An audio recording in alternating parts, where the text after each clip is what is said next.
Mais ils le pressèrent en disant, reste avec nous, car le soir approche. Le jour est sur son déclin, et il entra pour rester avec eux. Jésus veut entrer dans ta vie, pour rester avec toi. Il ne veut pas rester seulement dehors. Parce qu'il dit dans l'Apocalypse, je me tiens à la porte et je frappe. Si quelqu'un entend ma voix et qu'il m'ouvre, j'entrerai et je souperai avec lui. Jésus ne veut pas être quelqu'un qui est dehors, qui frappe à la porte de ton cœur. Il veut que tu ouvres la porte de ton cœur. Il veut que tu puisses entrer. Il veut entrer dans ta vie pour apporter le changement. Ils ont fait rentrer Jésus dans leur maison. Ils ont fait à manger à Jésus. Il nous est dit au verset 30, pendant qu'il était à table avec eux, il prit le pain. Jésus a pris le pain. Et nous avons vu les symboles de la parole. Le pain, qui est le symbole aussi du corps de Jésus. Mais le pain aussi qui est le symbole de la parole de Dieu. Parce que Jésus a dit dans Matthieu chapitre 4, l'homme ne vivra pas de pain seulement, mais de toute parole qui sort de la bouche de Dieu. Jésus a pris ce pain, symbole de la parole de Dieu. Jésus a rendu grâce, c'est-à-dire Jésus a prié. Et lorsqu'il a donné le pain, les yeux se sont ouverts. Que s'est-il passé?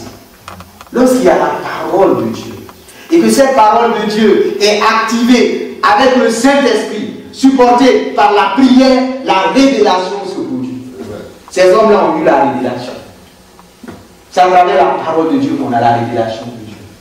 Parce que la Bible dit, ta parole, dans le psaume 119 au verset 105, ta parole est une lampe à mes pieds. La parole de Dieu est une lampe à nos pieds, une lumière sur notre sentier. La parole qui a été brisée a éclairé le cœur et les pensées de ces deux disciples-là. Et parce que cette parole les a éclairés, cette parole les a illuminés, ils ont reconnu que c'était le Seigneur. Ils ont reconnu que c'était Jésus. Ils ont reconnu que c'était le Seigneur.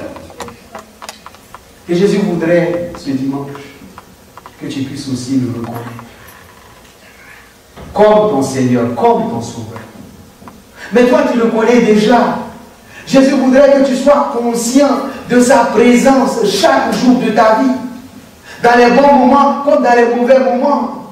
Ces disciples n'ont pas su reconnaître la présence de Jésus parce qu'ils traversaient des moments difficiles pour eux.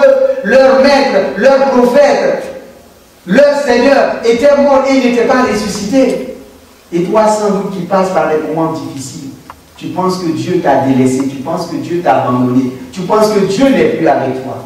Mais il te dit ce dimanche qu'il est avec toi tous les jours jusqu'à la fin du monde. Il ne t'a pas abandonné. Tu n'as pas besoin de sentir sa présence. Je veux sentir la présence de Dieu. Mon frère, ça c'est marcher par la vue. C'est marcher par les sentiments, par les émotions. Dieu est toujours avec toi. Dieu est toujours avec nous jusqu'à la fin du monde. Tu n'as pas besoin de sentir sa présence. Amen. Tu as besoin seulement de croire en sa présence parce qu'il dit, le juste que tu es va vivre et va marcher par la foi. Amen. Et à partir de ce moment, Jésus a disparu. Qu'est-ce que ses disciples ont fait? N'oubliez pas que Jérusalem est éloigné d'Emmaüs de 11 km environ. Ces hommes-là ont marché pendant 11 km pour arriver chez eux. Après, ils ont commencé le repas, Jésus a disparu. Si c'était mon allée là, on a marché tellement, on est fatigué maintenant. Nous allons nous reposer un peu, nous allons dormir un peu, et puis le lendemain, nous allons partir à Jérusalem. Non. Verset 32. Et ils se dirent l'un à l'autre, notre cœur ne brûlait-il pas au-dedans de nous lorsqu'il nous parlait en chemin et nous expliquait les Écritures, se levant à leur main. Qu'est-ce qu'ils ont fait? Ils sont retournés à Jérusalem. C'est-à-dire, en un jour, ils ont fait 22 km à pied. Lorsqu'ils ont expérimenté que c'était Jésus, c'est-à-dire que Jésus était ressuscité, ils ne sont pas restés à Emmaüs. Ils ont quitté le lieu du peuple obscur pour retourner à Jérusalem. La paix de Dieu.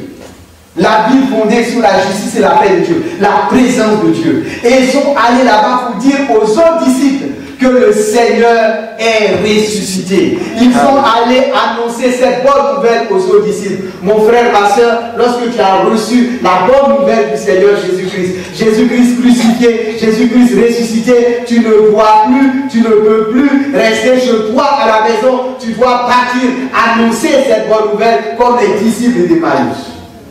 Amen. Parce que l'un des commandements que Jésus nous a donné, aller à travers le monde, il fait des nations des disciples. Nous devons aller. Les disciples de Maïs se sont levés et ils sont allés à Jérusalem pour dire aux autres disciples, Jésus est ressuscité. C'est l'appel que nous lance aussi ce dimanche.